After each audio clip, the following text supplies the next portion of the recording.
Costas is a Brazilian woman who has been fighting anti-corruption protests for 2 years. When a politician was recently thrown into jail for his implication in a corruption scandal, she told the Christian Science Monitor on December 14, 2016, that her jaw hit the floor. She said, "This never could have happened 2 years ago." Recently, the fight against corruption in Brazil has started to skyrocket, with Supreme Court justices implicating multiple politicians in their role in the corruption scandal, where the state-run oil company, Petrobras, was taking bribes in order to give specific oil companies access to their offshore drilling sites. Because of this corruption, many politicians have been implicated, but the BBC on February 7, 2017 explains that the recent death of a Supreme Court judge who was heading this operation, known as Operation Car Wash, has made many people concerned about the future of fighting corruption. President Temer has appointed his close ally and friend, Alexandre de Moraes, to head the new Supreme Court position, making many people wonder what the future of the fight against corruption will look like in Brazil, leading us to ask the question, does the nomination of President Temer's close ally to the Supreme Court hurt Brazil's fight against corruption? We can see that the answer is no, and that this fight will continue in full force. We can see this for 3 main reasons. First, because this case will be given to a different Supreme Court justice. Second, because the public eye will continue this fight. And finally, because the fight against corruption goes beyond the Supreme Court. The Brazilian Supreme Court is a bit different from the American Supreme Court. For one thing, they have 11 justices instead of 9. But for another thing, cases are given specific judges to head the operation, who are in most of control of how that operation runs. Because of this, the first reason why President Temer's close ally being nominated to the Supreme Court will not stop the fight against corruption is because Operation Car Wash is being given to a different Supreme Court justice. The Economist on February 10, 2017 explained that right when it came out that this recent judge had passed away, President Temer came out and was clear that Operation Car Wash would be given to a different, current Supreme Court justice, rather than whoever he nominated to the post, for fears of being implied in something that could be seen as him trying to get out of a corruption scandal. The Economist said that this was probably a good thing for anti-corruption protesters, because the judge who passed away was seen as one of the more conservative people in the fight against corruption, as other judges on the Supreme Court were seen to be much more active and passionate in their opposition. And the BBC on February 3, 2017 explained that this promise has already been upheld. Operation Car Wash was given to one of the other current Supreme Court justices randomly. They selected 5 and randomly gave 1 to continue heading the operation. Because of this, Operation Car Wash is not being given directly to Alexandre de Moraes, and proves that even though President Temer was able to get his close ally onto the court, he will not be heading this operation, and that the fight against corruption has not been finalized. The second reason why we can see that President Temer's nomination of his close ally does not mean the fight to end corruption is over is because the public eye is not going to let this fight go unwon. According to the aforementioned Economist article, public opinion of the Supreme Court has skyrocketed recently, as their opinion of politicians has absolutely plummeted. This is partly because 35 out of the 529 politicians are being directly persecuted by Operation Car Wash, with dozens more being labeled as targets.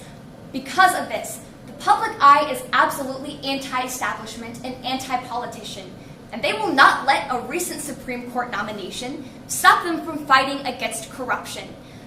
The Christian Science Monitor on December 13, 2016 also acknowledged this, as they said that many Brazilian civilians are looking towards the 2018 elections as a way to oust any politicians who they see implicit either in corruption or in aiding those who are implicit in corruption. Because of this, the Brazilian public is not giving up their fight. They are putting pressure both on their politicians and on Supreme Court justices to continue to the fight against corruption, proving that this fight in Brazil is far from over. The final reason why we can see that President Temer's nomination of his close ally does not mean the end of anti-corruption fighting is because this fight extends beyond the Supreme Court. Firstly, much of the fight against corruption is coming from lower courts that do not involve the Supreme Court. The Atlantic, on January 10, 2017, explains that one of the lower court judges is seen as a national hero for his part in fighting against the Petrobras scandal. Judges like this that go below the Supreme Court are still doing their fight in fighting against these corruptions. Additionally, this problem extends even beyond Brazil. The Wall Street Journal on January 10, 2017 explained that this oil company corruption scandal has affected other South American countries, including Venezuela, and has also affected the United States. Because of this, Brazil is not only facing internal pressure, but external pressure as well, to find the politicians that were complicit in this corruption and try to persecute them as much as possible. This is a fight that has extended beyond the Supreme Court and has reached extraordinary heights. The aforementioned Economist article also noted that for the first time in Brazilian history, politicians being persecuted for corruption are actually being punished and put in jail. Because of this, and because this fight extends beyond the Supreme Court, the fight against corruption in Brazil is far from over. Therefore, when we ask the question, does the nomination of President Temer's close ally to the Supreme Court hurt Brazil's fight against corruption? We saw that fortunately it will not hurt the fight, and that this fight is far from over. First, because a different Supreme Court judge is being given control over Operation Car Wash. Second, because the public eye is putting pressure on these elected officials. And finally, because this is a fight that goes beyond the Supreme Court. For Sandro Costas and other people of the Brazilian public, this fight against corruption has gone on for years.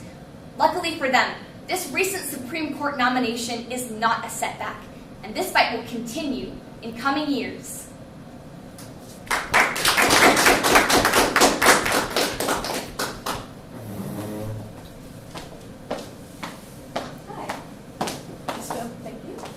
Okay, I just have a couple quick questions for clarifying. So first of all, you explained that he's not going to lead this decision on the Supreme Court, meaning that he's not implicit in any of the corruption.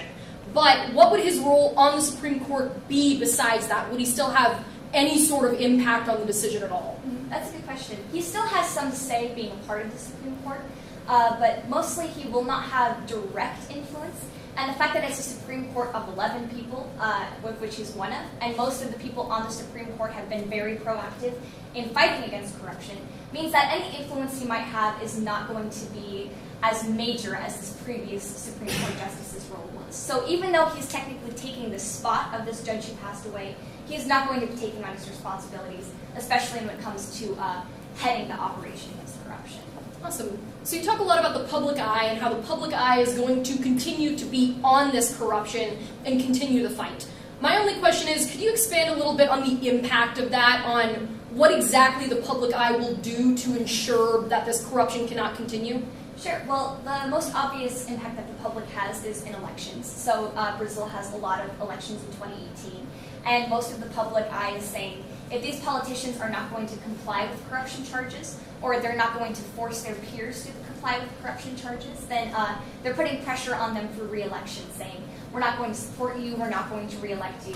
And for a lot of these politicians, just like it is in the United States, that's their career, that's their livelihood. And so they want to comply with what the public wants. That's partially why it's gotten so far already and why there's been so much progress made. So following up with that, with the corruption in place, is there any chance that that corruption is going to affect the elections, making that impact less viable? I think so. I think that corruption is now out in the air, that people understand what's going on, and it's certainly not going to be as big of a problem as it has in the past. Great. Thank you.